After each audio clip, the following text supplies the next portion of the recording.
And this allows the Director of Legislative Administrative Services to retain legislative video recordings on a cloud-based server or video-on-demand platform for a period of 10 years. And after that, they must be removed.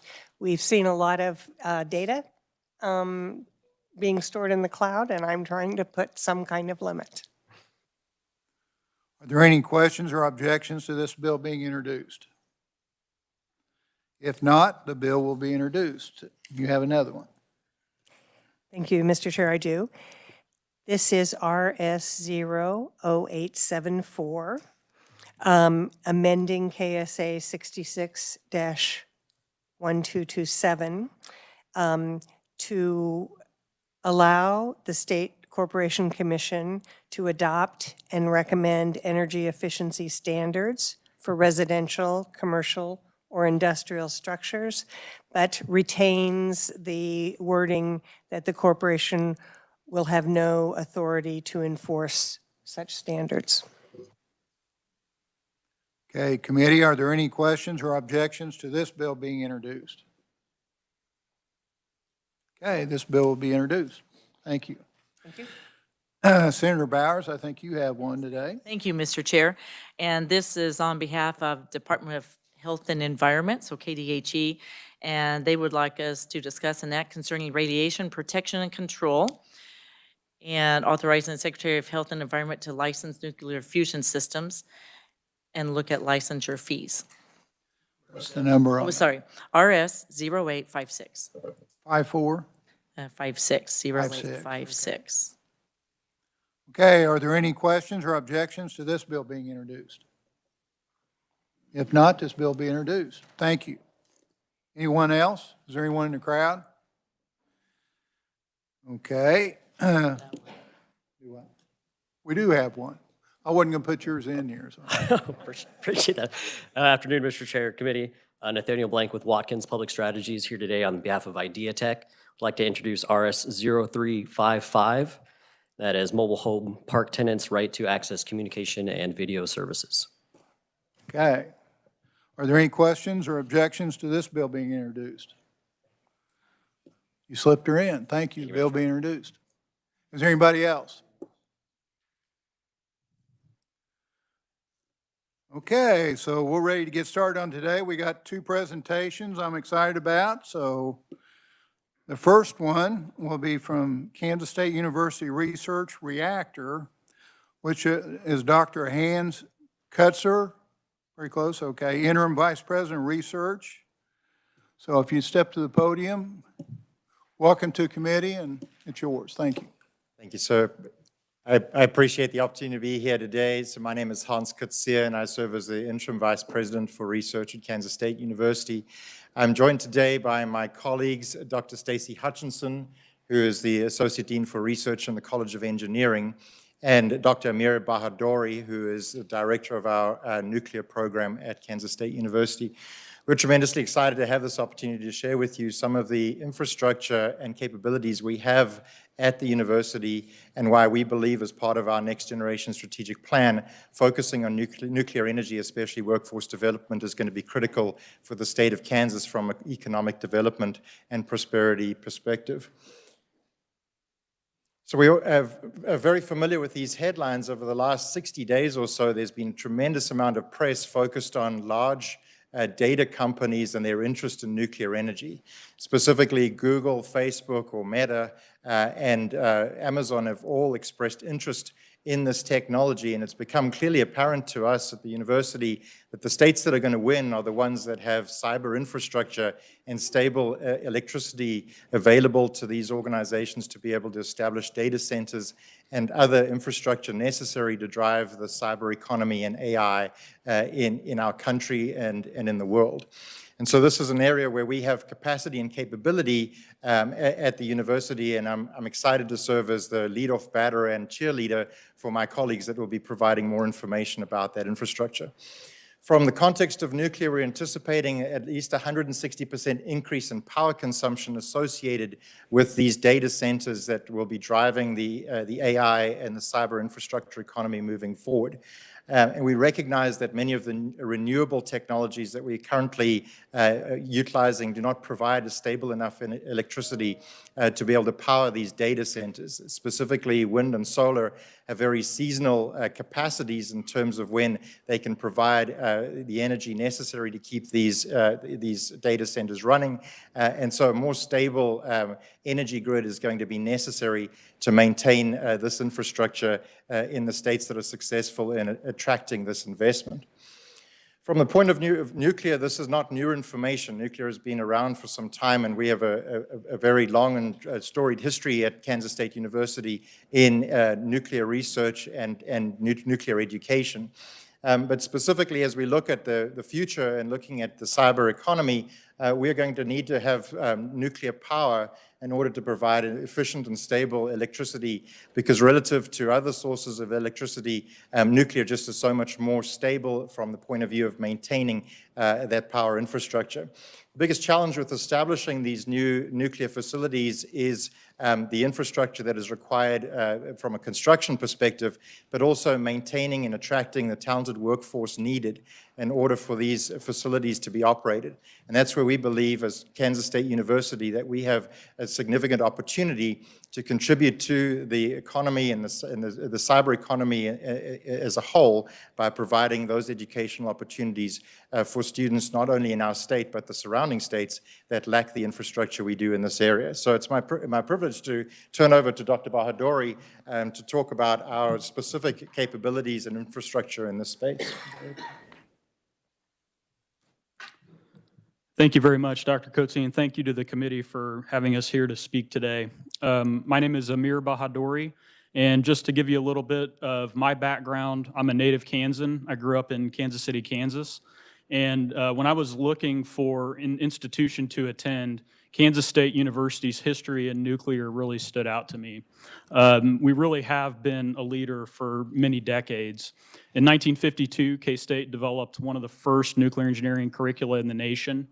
In 1962, the K-State research reactor achieved its first criticality, 20 years before Wolf Creek. And in 1963, we achieved the first accredited undergraduate nuclear engineering program in the nation. Today, we offer a concentration in nuclear engineering within the mechanical and nuclear engineering department, and we've got nearly 100 graduates over the last 10 years with Bachelor of Science in mechanical engineering with nuclear engineering option, and more with a master's and PhD in nuclear engineering. Just to show some nostalgic pictures here, sorry they're a little small, but over on the left in the 1960s, these show some of the first pictures taken of our reactor. And on the right, more present-day images. It is still a resource that attracts students where they get to learn about reactor operations and actually become NRC-certified nuclear reactor operators. So truly a unique experience in Kansas and really around the nation. To give you a flavor for where the accredited undergraduate programs are, we see quite a few situated on the East Coast, and in the southeast, fewer in the west, but in the upper Great Plains region, there is a dearth of programs. Kansas State University has an excellent opportunity to really reach out into this region and bring new students in who want to study this growing field. And nuclear engineering interest is truly growing at K-State. We have vibrant, research-active faculty members who are really passionate about educating the next generation of nuclear engineers. Our students are competing with some of the biggest schools around the country, winning national-level scholarships from the Nuclear Regulatory Commission and the U.S. Department of Energy. We have incredible student interest, so much so that our students really inspired us to restart our bachelor's program in nuclear engineering at K-State, working through KBOR and ABET requirements. We are now pursuing KBOR approval of this program this semester and are targeting fall 2025 for implementation. Within our current nuclear engineering concentration, we've seen a vast increase in student interest. The number of students over the last 5 years pursuing this concentration has increased by more than 200%. So our goals as a program, first and foremost, we want to drive Kansas economic development by pursuing partnerships with large entities like Wolf Creek and smaller entities like Radiation Detection Technologies, a small business in Manhattan, Kansas. We want to retain our graduates in Kansas. And I have a personal story about this. So after I graduated from K-State, I went to graduate school at the University of Florida and ended up working at NASA Johnson Space Center for 5 years. And it was my goal always to figure out a way to come back to Kansas because I loved the lifestyle here. I was fortunate to get the opportunity to apply to this faculty position and come back much sooner than I would have otherwise been able to do. So I hope that other students have similar experiences and are able to come back to our great state. We want to continue our growth trajectory by updating our teaching and laboratory spaces, and we want to increase our faculty breadth of expertise into nuclear materials and nuclear fusion. We also want to modernize the K-State research reactor. We've been successful in obtaining federal funding to do so, but there's much more that we can do in order to leverage this unique asset. I want to point out that there are many Kansas-based employers that employ our nuclear engineering graduates, from large engineering firms like Hewitt, Black & Veatch, to utilities like Evergy, Wolf Creek Nuclear Operating Corporation, and small businesses like Radiation Detection Technologies. We also have a lot of our graduates who work for employers around the country, like the National Lab Infrastructure, Idaho National Lab, Oak Ridge, Los Alamos, and companies like GE. Some of the research that's been done, I just want to highlight a couple of things that are very relevant to nuclear power. A major problem is developing radiation detectors that can survive the harsh environment inside of nuclear reactors. And we have a long history of successful development of radiation detectors. We've taken some detectors that were developed out of the SMART Lab by Dr. Douglas McGregor and continued the development of those, recently being awarded a grant by the Nuclear Regulatory Commission to further advance these. We have a lot of simulation capabilities, looking at how boiling happens in nuclear reactors, looking at how natural circulation operates in both light water and also more modern coolants. We have a lot of expertise at K-State, from radiation safety, reactor modeling, energy production, detectors that I've mentioned, and most recently we've expanded our expertise into AI and machine learning, which is really becoming a big part of our everyday lives. And while nuclear power is a strong focus of our program, I want to point out that we operate in the aerospace sectors, human health, national security and defense, trying to understand how we map out the radionuclides that might be dispersed in a radiological dispersal device, and radiation imaging, which has a lot of applications in non-destructive testing. To point out some of our economic development contributions, Radiation Detection Technologies is a spin-off company from Kansas State University. Currently, the CEO sits a few doors down from me, and so I'll regularly go into his office and we'll talk about different ideas, projects that we can collaborate on. They've been very successful and have started an off-campus production facility. So they utilize K-State resources for research and development and are growing very, very rapidly in production. In the nuclear sector, they've developed detectors that can monitor spent nuclear fuel casks to make sure that the fuel is safe. They've also invented soil moisture monitors that are deployed across Kansas fields to try to understand the water cycle as it relates to agriculture. So what are the options for Kansas when it comes to nuclear? Well, there's a lot of different designs out there. One thing I want to point out is that large reactors with output of 600 megawatt electric and above are still a viable option. Many of these designs are already licensed, and in terms of site selection, Wolf Creek was originally designed to house 2 units, although it only houses 1 unit currently. And while there may be some logistical challenges associated with putting in a new reactor there, I think that this is an option that should be investigated. Additionally, the Department of Energy has published a report that looks at retiring coal plant sites and how those may be used to house nuclear power plants, so that's also an option.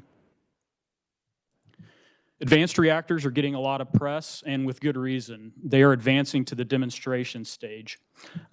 Specifically, these reactor types can accommodate renewables. So those older designs are really meant to be operated at full power as much as possible. These can modulate their power level to help accommodate those renewables. The two leaders in this are the TerraPower Natrium reactor, which is a sodium-cooled fast reactor, and the X-Energy high-temperature gas reactor, which is also very useful for process heat production. I'll now turn it over to Dr. Stacy Hutchinson, who will speak a little bit more about small modular reactors. Thank you, Amir. Thank you, Mr. Chairman and committee. So again, I am the Associate Dean for Research in the College of Engineering, and I like to think about the future and new knowledge creation. Over the last several years at Kansas State University, we've been thinking about the possibilities of how we play a role in these small nuclear reactors or these microreactors. These have the possibility, they're not on the market today, we're looking forward here, but these really have the possibility to be game-changing for rural states like Kansas, where we can then have these reactors as mobile fleets be out across the environment. We've looked a lot at how we integrate these into our agricultural communities, where we can then look at these reactors providing the energy needed for hydrogen production. So that, again, driving another energy source that can be used across our agricultural community. These reactors can play a big role in our water security by being able to allow desalinization plants across the landscape and be able to use brackish water across the state. Again, there are endless possibilities of thinking about how we can place these across the state to really provide that energy necessary to drive our economy forward. As was mentioned by Dr. Kotsia at the beginning of the talk, this really does play a role in our ability to be part of the cyber economy. Jesse Schreiner is a top-tier executive in Microsoft and a K-State graduate. He was honored by our college a little over a year ago, and when he was back on campus, Jesse's comment was, Microsoft will go wherever there's power available. And I think it would be great if Kansas could offer that power available through nuclear reactors.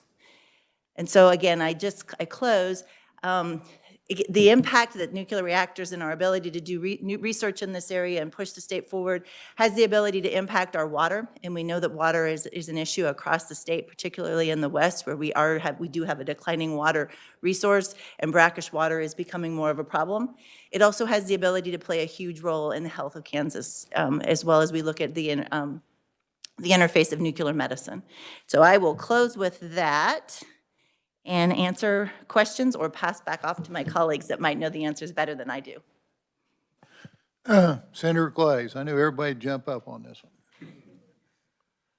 Thank you, Mr. Chair, and thank you for inviting these folks here today. This is by far one of the most fantastic presentations that we have had in this committee, in my opinion. I am perhaps the most enthusiastic supporter of nuclear energy in this dome, if I can be so bold.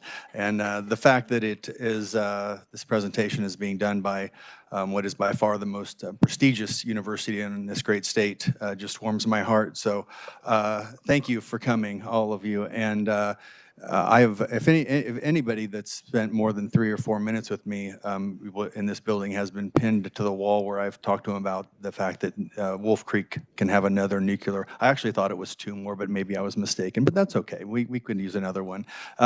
So my question is regarding that: what's it going to take for us to put something in there? And I actually have 2 questions, but I want to be efficient and just ask both of them instead of going back and forth. My second question is regarding what kind of nuclear reactor, because my understanding is China's building these things left and right in their country. And of course, with AI coming, as you know, they're going to be at a huge advantage if they have, because energy is the foundation of any good industrial economy.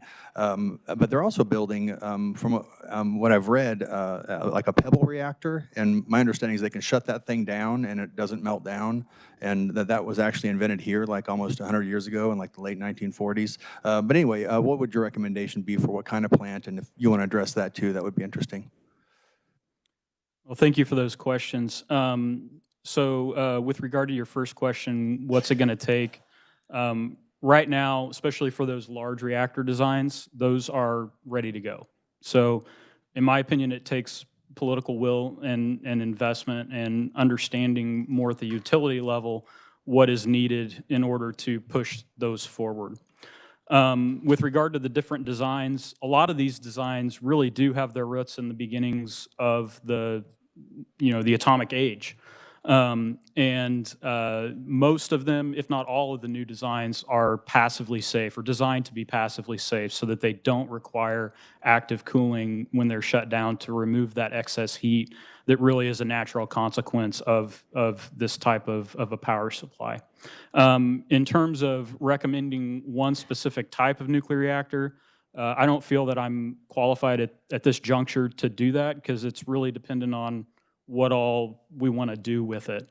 I'm a big proponent of all the above. I like, looking at the designs that can provide that, reliable power, also the designs that can integrate well with renewables, which are a big part of our energy supply in this state. So I think there is a role for many of these designs. I do think that there is probably a natural consolidation of designs that will happen because there is a plethora of them right now. So which way you go is really dependent on how quickly you want to deploy and what you want to do. Thank you. Senator Thompson. Thank you, Mr. Chair. And I might argue with Senator Clays about who's more a proponent. I grew up in Coffee County in the shadow of Wolf Creek, so I still have a half-life, actually. And I've long advocated for nuclear.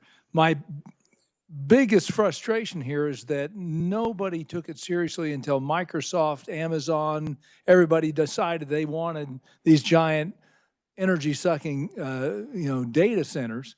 And now all of a sudden it's come into vogue. But the biggest problem I've heard over the years is the regulatory costs, because it adds massive costs. And that's really the big speed bump in getting any of this done.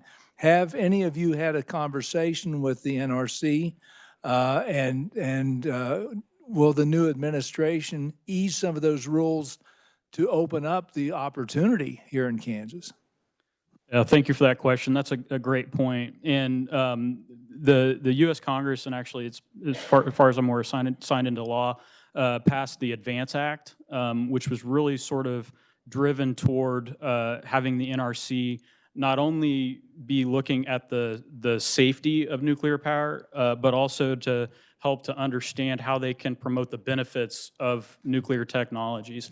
The reason the regulatory structure is the way it is really dates back all the way to the Atomic Energy Commission, and ultimately the separation of two very important functions into the NRC and the DOE. But I think that there is broad recognition that the way things have been done in the past simply will not work for our current situation. And so there are changes that are taking place. I do think that regulation has its role. My background is in radiation safety, and I think it's important to recognize that there are ways that we can regulate in smart ways that help us to invest to mitigate risks that are probably more important than some of the more nuclear-focused risks that we've been looking at. Yeah, China Syndrome movie didn't do us any. Yeah, the media, there have been issues with the media, but I really think that an important part of our land grant mission is to helping to educate the public on the realities of many different technologies, including nuclear. And so that's one thing that I really enjoy doing. Yeah. Thank you, Mr. Thank you. Chair. Committee? Yes. Senator Francisco.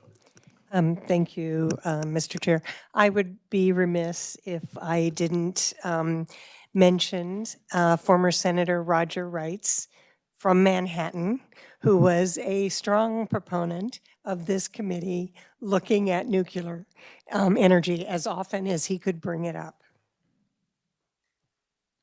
Any other questions, committee? As far as the reactor you have at K-State, how much energy does that put out? So our reactor at K-State is not a power reactor. It's a research and test reactor. And so our licensed power level is 1.25 megawatt thermal. We typically operate at around 400 to 500 kilowatt thermal, but we have the ability to modulate that. In fact, we perform reactivity balances at like 10 watts, and then based on the needs of the researcher or the desire of the student to operate, we operate at power levels between. We also have a very unique capability called pulsing. This is where we actually eject a control rod out of the core using compressed air. And the design of our reactor is such that the physics shuts down the reaction faster than everything can heat up. And so it is inherently safe. Our reactor has been pulsed many, many times, but it gives us the opportunity to do research with very large bursts of both neutron and gamma radiation. So you mentioned Microsoft, some of you there, and what they do and the tie to that. Would Microsoft ever bring their own energy and, you know, put some money into something like this? Has there ever been any discussion on that? Because I know the customer in Kansas really don't want to pay for Microsoft's energy. So I just wondered if you could comment on that. I think the interesting part of the equation is the TerraPower company that was mentioned as one of the Natrium reactor is owned by Bill Gates. And so I think there is a connection there where Microsoft is forward-thinking enough that they are investing in nuclear capacity within the broader organization of what Bill Gates is doing. And we've had some very early conversations with TerraPower about the potential for our students being able to be exposed to natrium reactor technology. Wyoming is currently the site that they've chosen for the test location for that facility, but they have a shortage of workforce, and we can help them solve that problem with the students that we can produce. So there is that connection. So the Wyoming deal with Bill Gates, at one time that had a hiccup in there where you wouldn't hear much about it. Is that back in focus? And what's the update on Bill Gates' deal up there? Have you guys heard anything on that?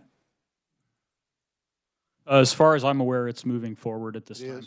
Mm-hmm. Okay, good. Any other questions, committee? This is a fascinating area, so there's a lot to learn from that. Do you take other small nuclear reactors around the area? What do you envision, let's say 10 years from now, this, in the perfect world? Are we going to have a lot of small nuclear reactors? Are we going to have big ones? Or yeah, so do you feel our cities could run off those small nuclear reactors? right. I think that in terms of local power, where maybe there are concerns about the grid or in disaster type scenarios, we may see microreactors that are transported from site to site within 10 years or so. There are a lot of technical hurdles with that. So that's kind of like on the opposite end of the spectrum of these larger reactors where the designs have already been certified and we've got a long history of building and operating them. In terms of smaller or larger reactors than microreactors, which are more like in the 20 to 40 megawatt electric range, like the Natrium or the high temperature gas reactor, those may find utility in industrial settings. And in my dream world, we would see another unit at Wolf Creek of some kind. Okay. Does the defense have a small nuclear reactor? It's like on an 18-wheeler. It's a cost factor that comes into that, but I had heard that they had one you could pull up out here and plug in and. You said the Department of Defense? Defense. Yeah, they are working on one. I don't believe that it has been built yet. Built yet, Mm-hmm. Okay. Okay. Any other questions? Okay, thank you very much. Thank you for coming out.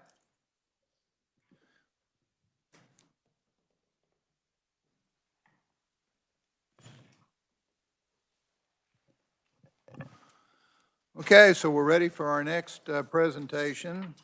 We've been talking the future, so now we'll talk the future with the Kansas Electric Cooperatives, Reagan McLeod.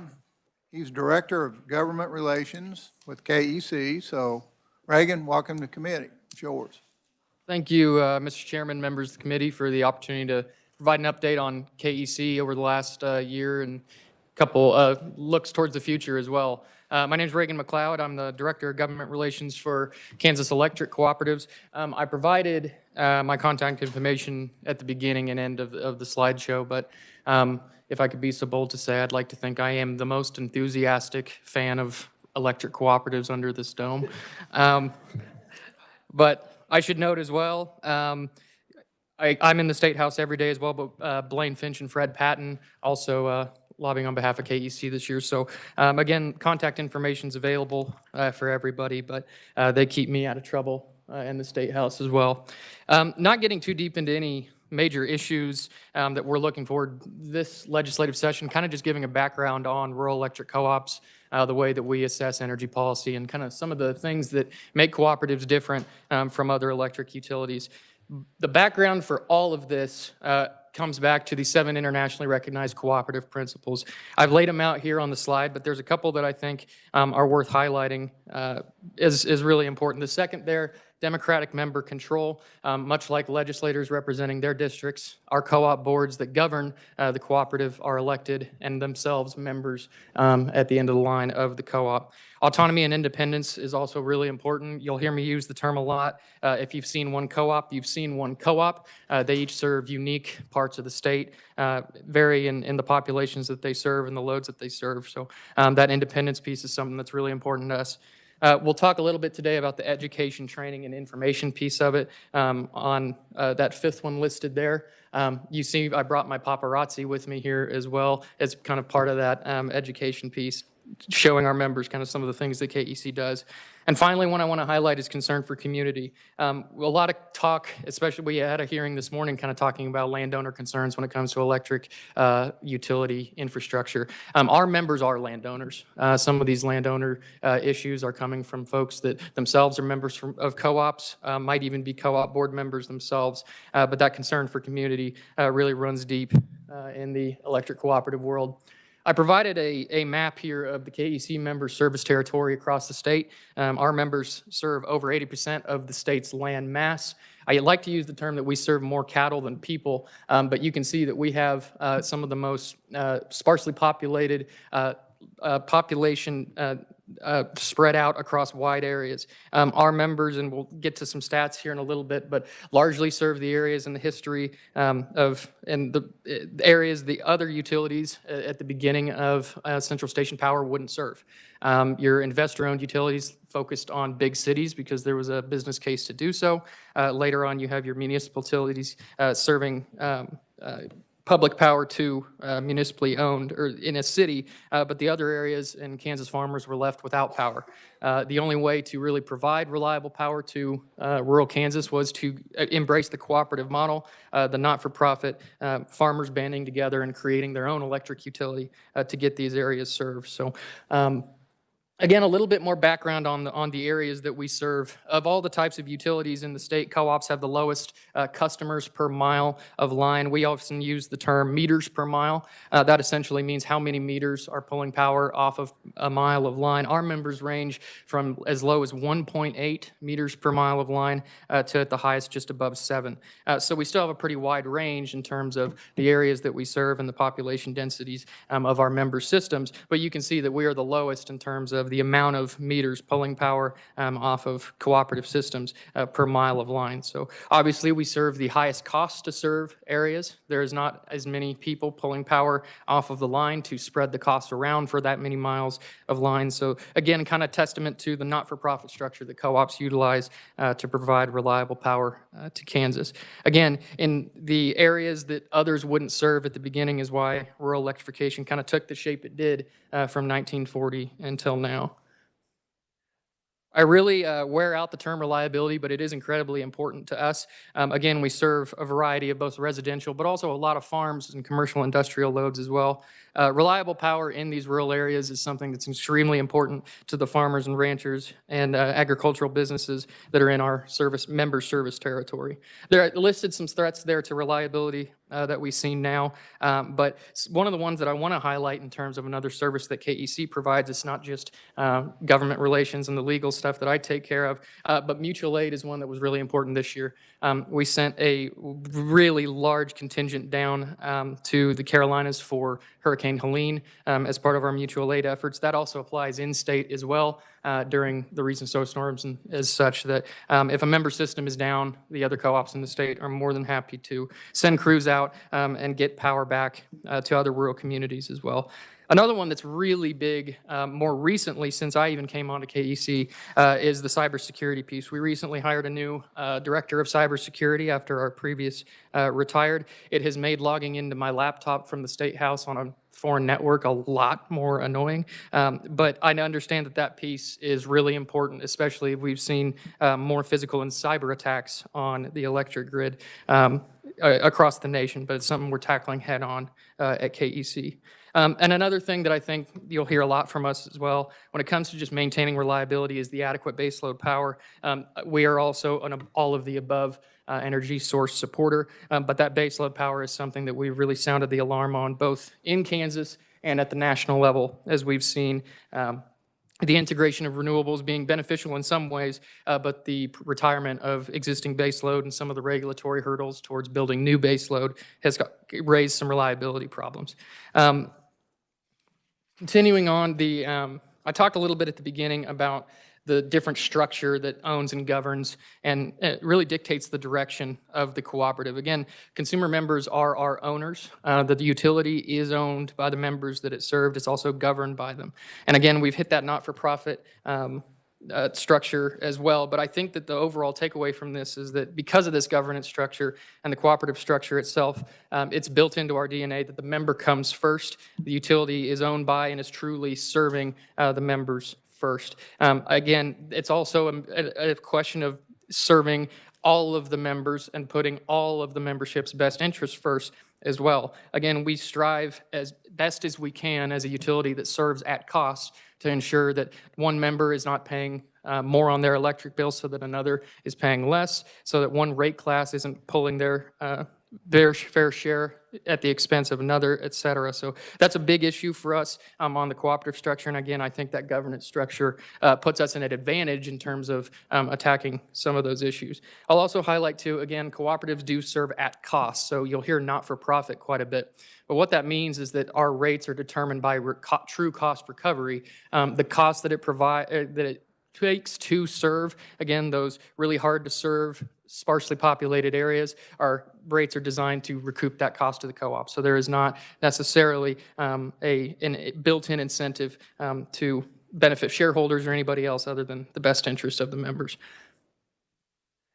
I want to highlight a couple more things. You know, we have a lot of departments at KEC in terms of how we serve our members, but public safety education and really public education in general are two that I think over the last year we've really strived to make some, you know, big improvements and really make a splash in real time as issues pop up across the state and across the cooperative world. So this education and information piece, we'll use our Cancerous Country Living magazine to kind of get a lot of the, you know, electric safety education and stuff as well. We also typically have a electric safety demonstration at the Kansas State Fair. So that safety education piece is important, and it's something that we try to use the platforms that we have existing to hopefully save a life one day, not just of our members' linemen in educating and training them, but also the general public. But something that we've really taken some steps on this year with the Kansas Country Living magazine, which as members of the legislature you should receive as well, is in real time as some of these issues are popping up in the energy world. We've really tried to tackle some things head on, especially with how quickly information can get out, whether it's true or false, trying to put out true information from a trusted source, which our magazine really is, in moments when it's really needed. Here are two examples of center spreads we put out prior to the session started at different times. I'm sure in the offseason, you had heard about the NIATC corridor issue. There was a lot of information being spread around. We put out a big center spread just laying out the factual information. Here's where we are in the process. Here is what's true and what is not true in terms of how the process has taken place, and tried to educate the public on that issue. Now, again, that corridor that came through Kansas has now been rescinded, but at the time, I'm sure you remember, you were hearing a lot from your constituents on that issue. We were hearing it a lot, even at the KEC level from folks. So we wanted to get that information out when it was really needed. Another one we had seen really, and I want to emphasize, it has been a massive influx over the last year or so, has been an increase in scams pertaining to rooftop solar installations. Whether it's on the financing end or the sizing end, we've really seen an uptick in the amount of folks across the state, co-op members who are either having door-to-door salesmen make false promises or et cetera. We had been speaking with some of the folks that attack these issues. I know that the caseload for lawyers, a lot of dutifully and gainfully employed lawyers that are attacking these types of scams. But again, our members were coming to us and saying, do something about this, get some information out there, even if it's just questions that a member can ask when they're approached by an installer, so that we don't see members that have been taken advantage of across the state to the level we have. But again, big center spread there that I wanted to highlight because I thought it was a big step that you never know. The benefit of it is the fact that we have been receiving less calls, I think, putting out that education. So it's not just me representing the cooperatives here in the State House. I provided some kind of background information on 3 of our members that also have a regular presence here in Topeka, and that you'll see KEPCO, headquartered in Topeka, is one of our generation and transmission cooperative members. Phil Wages represents them here in the state, so he's happy to answer any KEPCO questions. We also, Midwest Energy, headquartered in Hayes, is a vertically integrated cooperative offering both electric and natural gas service in western Kansas. They're the state's largest electric co-op and are a member. Allie Devine represents them here in Topeka, as well as Mike Morley you'll see around as well. And I'm sure that you'll be able to get any answer you need from them, as well as Sunflower, which is our other Kansas-based generation and transmission member, also headquartered in Hayes. James Brungart and Sean Miller and his team represent them here in Topeka as well. So it's not just me. I represent all KEC member co-ops here in the State House, but those G&T members in Midwest also have a presence here and are happy to answer your questions. So I put my contact information here at the end. I shouldn't be hard to find here in the State House, but wanted to make sure you knew how to get a hold of me. Again, I appreciate the opportunity to present and kind of give an update on where KEC has been in the last year or so, and I'm happy to answer any questions. Okay, Reagan, great job. Senator Thompson. Thank you, Mr. Chair. Thanks, Reagan. Appreciate that. How do you see the fuel mix change as coal plants are being retired, or do you think that that's going to slow down with the change in administration and the EPA, SOX and NOx and all those regulations hopefully are rescinded or changed? Sure, and I'll try to not put my lawyer hat on for too long. I think recent administration changes will probably slow that transition quite a bit. I also think that the overturning of the Chevron doctrine probably plays a role there in terms of it being an administrative rulemaking. We have yet to see how the court will interpret the EPA power plant rule that we have taken on, head first at the federal level as well. But I think that, when in those fights, kind of more in the offseason on the federal side, when the Chevron doctrine was overturned, my ears perked up in the sense that whether the court would interpret, that rulemaking as the legislative intent, I think is questionable. So I could see the court going that direction and kind of putting another thing to slow the retirement of coal. I also think that the new administration's energy hires and from the cabinet front have all been pretty expressly pro baseload power, whether it's coal or nuclear. So I think that's an optimistic side, at least on the existing baseload power. But there are still hurdles to building new as well. So. Oh, yeah, I mean, yeah. There's just nobody investing in it for a good reason right now, just because there's been such a sentiment against it politically, I guess. So thanks, Reagan. Yep. Appreciate it. Committee, any questions?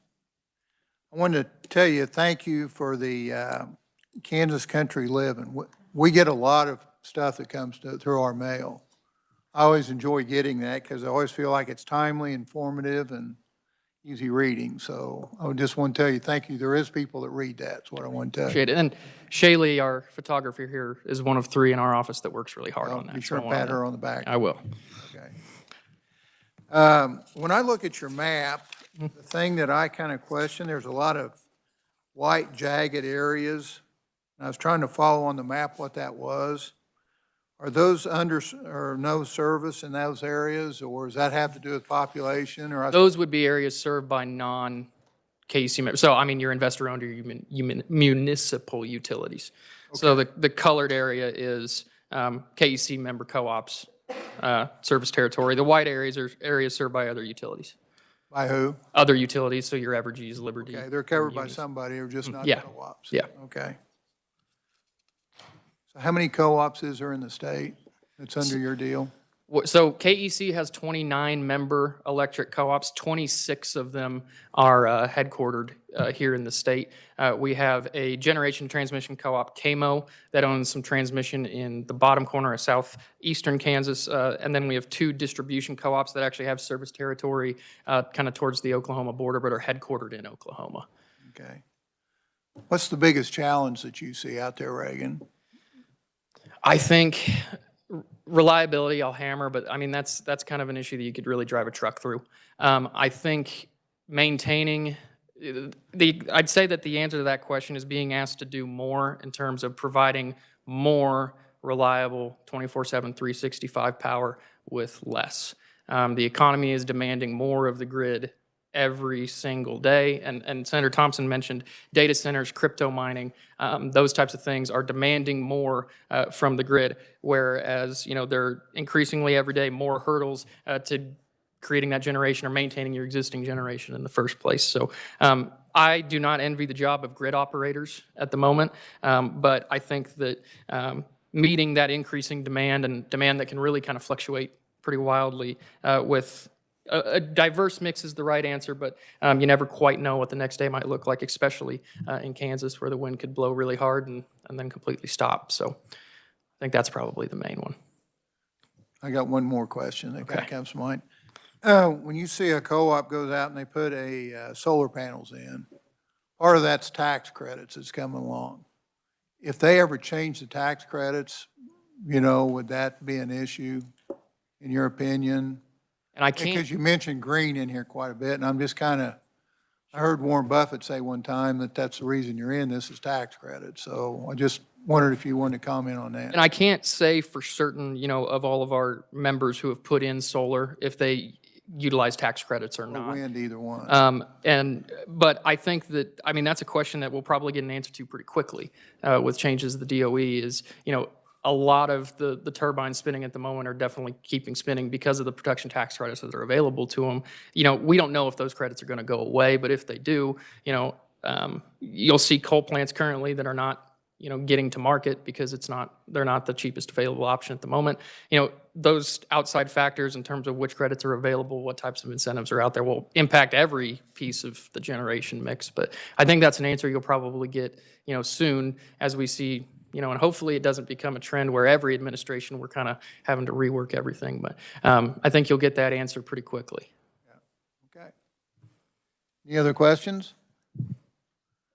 You did a great job. Thank you. Okay, do we have any announcements or any committee information? We don't have anything, do we, that you know of? Okay. Okay, with that, meeting adjourned. Thank you.